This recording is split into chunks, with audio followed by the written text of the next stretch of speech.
Hola a todos, ¿qué tal? ¿Cómo están? Bienvenidos a mi canal, bienvenidos a Luthier Map. Mi nombre es Matías. En este video vamos a estar repasando la historia de un modelo muy conocido de Gibson, que es un Attino post Les Paul. Es el modelo ES-335. Comencemos.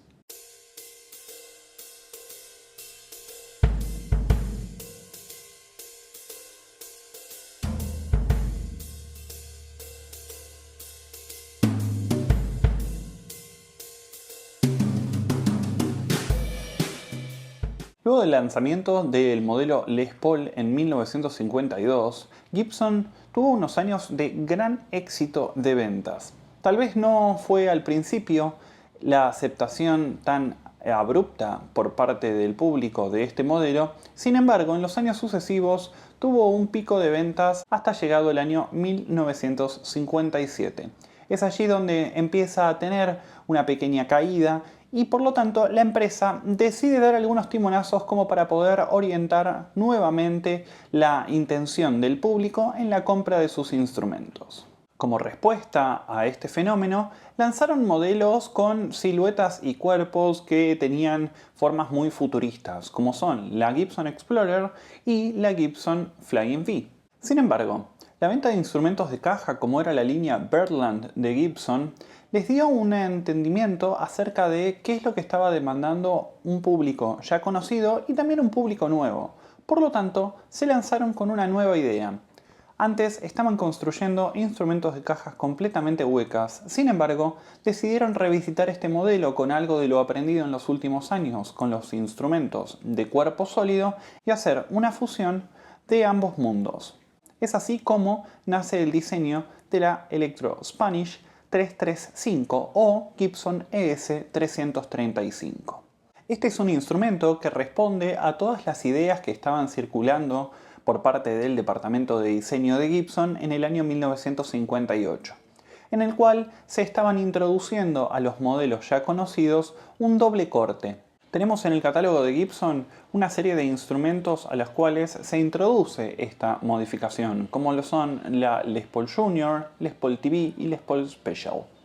Hija de esta idea es la 335, que incorpora el doble corte, sin embargo, con las modificaciones, como les comentaba, de una caja con una idea innovadora, que es introducir las versiones Thin Line. Esto es algo que vamos a encontrar en el catálogo de Gibson, pero que también vamos a encontrar en el catálogo de Fender, con una edición que se termina lanzando de bajo peso y con algunas características análogas de la guitarra Telecaster, que es el modelo Telecaster Thin Line.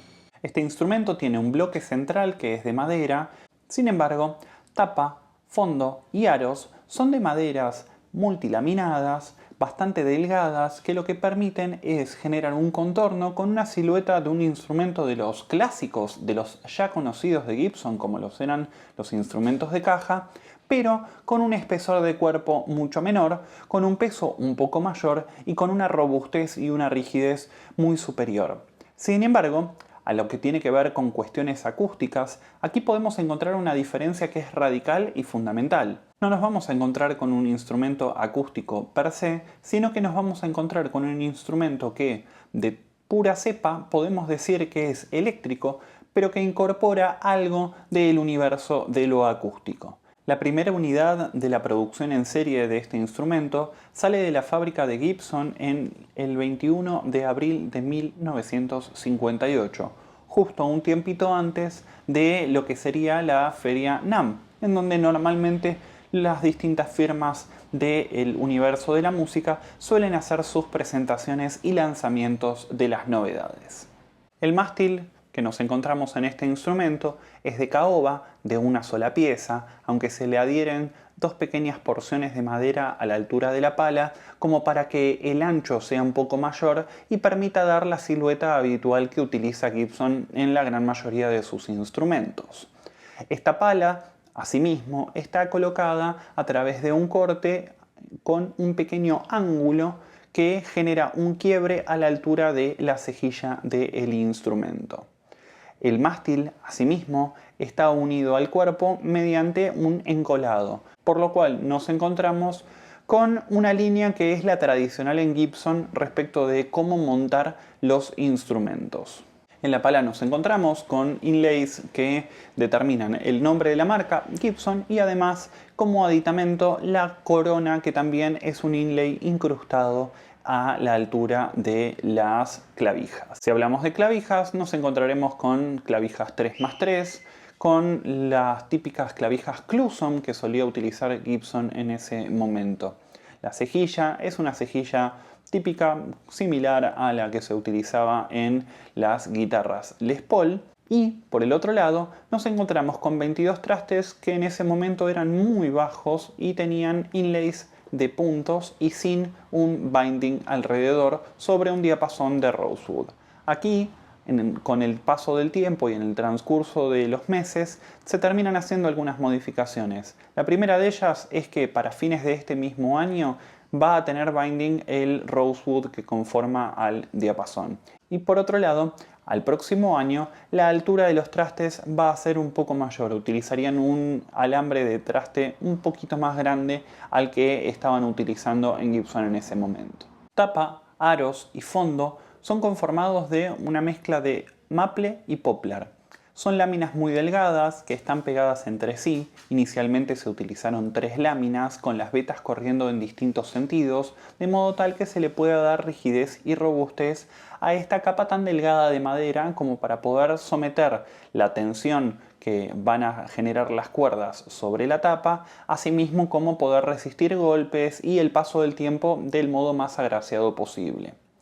Sin embargo, algunas cuestiones que generaron este diseño daban algunos problemas, como por ejemplo, el jack, cuando veamos electrónica vamos a ver un poco más en profundidad, pero el jack solía estar montado en la parte frontal del instrumento y generaba unas quebraduras bastante frecuentes a la zona esa de la tapa, por lo cual no mucho tiempo después se termina incorporando un sistema de no 3 capas de maple y poplar, sino de 4 capas, como para poder darle un poco más de espesor y por sobre todo un poco más de sustancia al instrumento, como para recibir los embates del uso constante y ciertos descuidos que puede haber en el uso habitual del instrumento. El bloque central, que corre todo a lo largo del interior de la caja, por sobre el cual se está montando cordal, puentes y pickups, es de maple, pero no de manera íntegra. En las puntas, en los extremos de este bloque de madera, nos encontramos con 2 refuerzos de caoba. Uno que está en la zona del taco del instrumento, a la altura del pin de la correa, y el otro a la altura del encastre entre el cuerpo y el mástil del instrumento. Si bien es cierto que el maple es una madera de gran densidad y sumamente resistente, como otras marcas sabemos lo utilizan habitualmente y no tienen inconvenientes de roturas, Gibson confía mucho más en la caoba y por eso optan por utilizar esta madera en esos 2 puntos críticos de la estructura. Acerca del diseño general del cuerpo del instrumento, caben destacar 3 particularidades y 3 detalles en específico. Uno de ellos es el hecho de que tanto la parte frontal como la parte posterior del instrumento, en la unión entre el aro y la tapa o el aro y el fondo, tiene un binding ornamental como para poder emprolijar esta unión y que quede mucho más disimulado y agradable visualmente. Por el otro lado, el hecho de que tanto la tapa como el fondo del instrumento no son planos, no son flat top como una Les Paul Junior, sino que son cóncavos, tienen una curvatura tal y como eran los instrumentos de caja tradicionales de Gibson. Y una tercera cuestión es el hecho de que de manera ornamental, pero no solamente ornamental, se pusieron unos F-holes, que son unos agujeros que permiten al músico ver que el instrumento está ahuecado y tiene 2 grandes cámaras. ¿Por qué les decía que es ornamental pero no tanto? Porque si bien no es un instrumento de caja y no tiene la proyección de un instrumento acústico, es cierto que estos instrumentos son altamente resonantes y no hace falta enchufarlos como para poder entender por dónde va la tonalidad de su sonido. Tienen algo de proyección y esto termina generando un feedback positivo al momento de estar tocando y al momento de estar utilizándolo también enchufado. Por eso el carácter tan distintivo de estos instrumentos respecto del sonido que puede llegar a tener una Les Paul. En la electrónica no encontramos grandes diferencias a lo que es la Les Paul. Tenemos dos micrófonos que eran los PAF que estaba utilizando en ese momento Gibson. Todavía tienen la etiqueta por debajo de Patent Applied for, porque todavía no habían recibido la confirmación de la patente. Por otro lado, nos encontramos en este instrumento con un pote de tono y un pote de volumen dedicado para cada uno de los micrófonos, así como también una llave de 3 posiciones que permite la utilización del pickup del puente, del pickup del mástil o una combinación de ambos según el volumen que el músico haya seteado para cada pickup en particular. Como les decía, el jack está montado en la parte frontal del instrumento, justo en un lado de los controles de tono y volumen del pickup del puente. Y ya que estamos hablando del puente, vamos a poder encontrarnos allí con un puente tipo Tune-o-matic ABR1 y con un cordal sobre el cual se van a estar montando las cuerdas. El golpeador o pickguard, que es esta pequeña pieza celuloide que se pone debajo de la primera cuerda, es de 4 capas, blanco y negro, y hace juego también el marco de los micrófonos, que es de celuloide también de un color negro. La primera tirada de instrumento, durante los primeros meses, los cuernos eran un poco más pronunciados y eran bastante más agudos. Sin embargo, para fines de ese mismo año, también se hace una modificación en la silueta del cuerpo y en el contorno del instrumento y se utilizan dos cuernos un poco más redondeados, los cuales se los conoce habitualmente como orejas de Mickey Mouse. La ES335 Standard en color Sunburst en ese momento tenía un costo de $267,50, lo cual equivale a $2.380 actuales aproximadamente. Tenía un incremento de $10 si uno deseaba el color natural, que simplemente es una laca translúcida sin que se aplique una tonalidad sobre el instrumento en las lacas de color rojo, amarillo y negro que se utilizan en el Sunburst habitual. Gibson intuía correctamente que este era un modelo que iba a tener mucho éxito, por lo cual a la par, para el próximo año, iba a estar diseñando y lanzando a las líneas de producción otros 3 instrumentos similares. Estamos hablando de la ES330, la ES345 y la ES355. Esto, a medida que va increciendo el número, va ubicando en el rango de características o de particularidades del instrumento que son un poco más costosas y que vuelven el instrumento no solamente mucho más profesional en cuanto a sus prestaciones de hardware, sino también estéticamente mucho más lindos. La 355 se diferenciaba de la 335 en algunos aspectos, como por ejemplo el hecho de que el diapasón no era de rosewood sino de ébano, los inlays no eran puntos sino que eran los rectángulos, que en la pala en vez de tener el inlay de la corona tiene el inlay del diamante partido. El hardware es todo de color dorado y cuenta además con un puente tipo Bixby. En el apartado estético, en lo que respecta al binding, nos vamos a encontrar con no solamente un solo color, como en el modelo 335, sino un binding con varias líneas de distintos colores entramados que le da un aspecto al instrumento de mucho más valor y, por supuesto, mucho más lujoso. A este instrumento se lo lanza en un color Red Cherry, que es un color que no se aplica en la laca del instrumento, sino que se tiñe la madera y luego sobre esta madera se aplica una laca de color translúcida, por lo cual con la nitrocelulosa lo único que se hace es sellar y tapar a la madera teñida.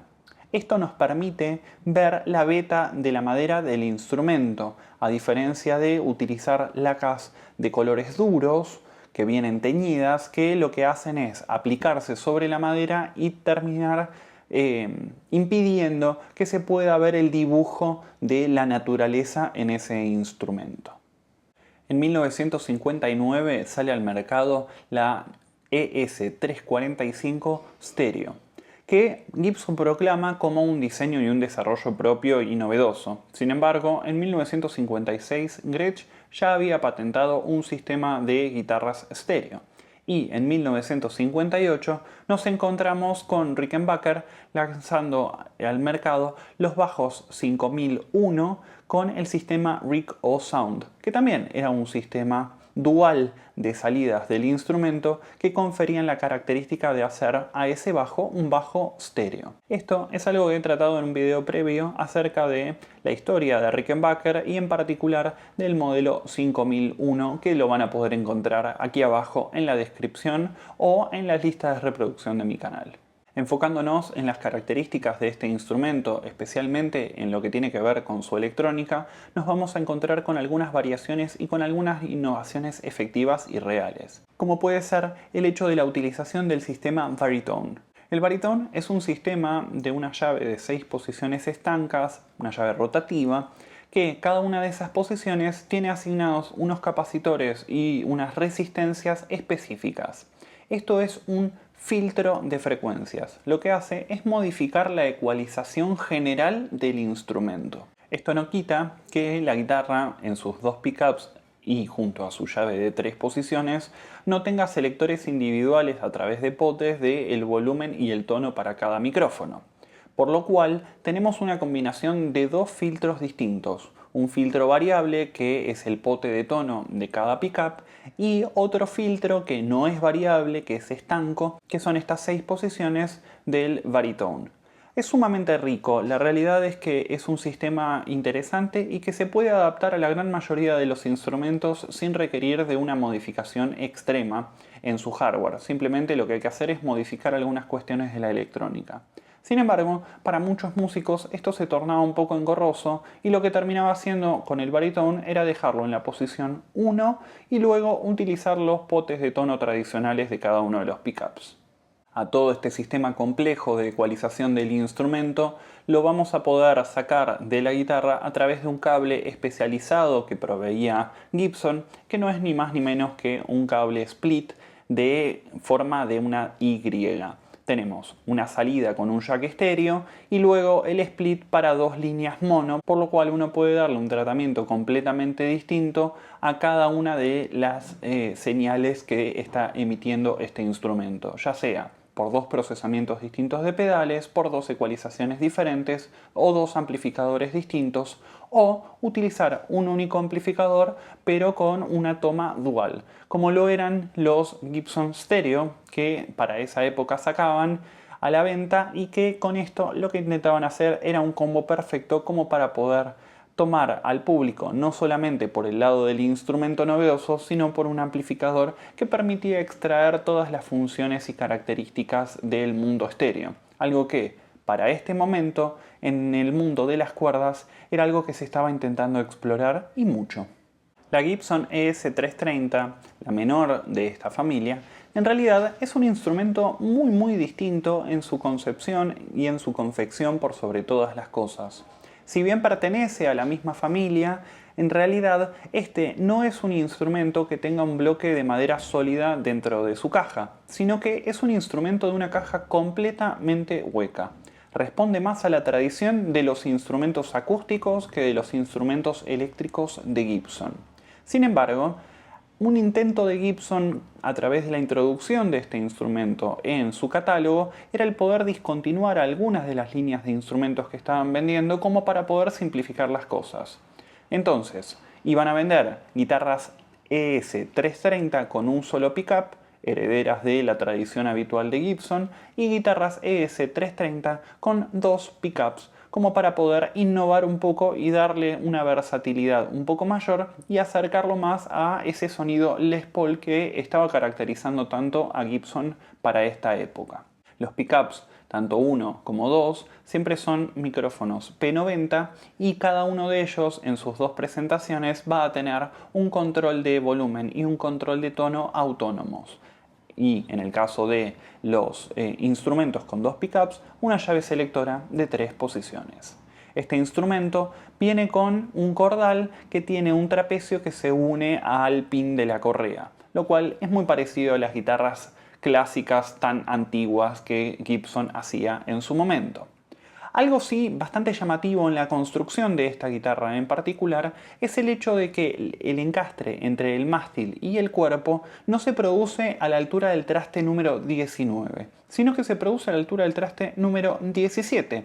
Parece una nimiedad, sin embargo, está mucho más adentrado el mástil del instrumento en el cuerpo de la guitarra, lo cual dificulta un poquito más el acceso a los trastes más agudos. Esto es algo que con el paso de los años se va a terminar corrigiendo y Gibson va a terminar rectificando esto como para equipararlo al resto de sus instrumentos. La cantidad de estos instrumentos vendidos fue enorme. En el transcurso del primer año se vendieron 900 de estas guitarras, que es un montón teniendo en cuenta que la economía del mundo entre los 50 y los 60 no se encontraba pasando por el mejor de los momentos. De hecho, algunos de estos instrumentos terminaron en manos de grandes guitarristas. Sin embargo, para sorpresa de Gibson, no fueron de guitarristas del palo del jazz, sino que pertenecían más al rubro del blues y del rock and roll, ese género incipiente que estaban haciendo pero que estaba llegando con mucha fuerza al mundo. Un ejemplo claro y concreto es el de B.B. King. Él en la década del 40 utilizó Gibson de manera férrea. Sin embargo, la década del 50 y por sobre todo Leo Fender vino a arrancar a B.B. King de las huestes de los seguidores de Gibson. Pero con este modelo termina conquistando nuevamente el corazón de B.B. King y en los años 60 se vuelve a pasar a Gibson para utilizar una guitarra 355 que tenía todos los chiches. En una 355 de color cherry que contaba con el sistema baritone y el sistema stereo, que esto era una opción custom y pedido a medida para Gibson. Como no puede ser de otra manera y como es habitual, también Eric Clapton pasó por la guitarra 335 de Gibson. Fue en la segunda parte de los años 60, más específicamente en 1968 que compra este instrumento, un poquito antes de los últimos dos shows con Cream en donde se lo pudo ver utilizándola en el vivo.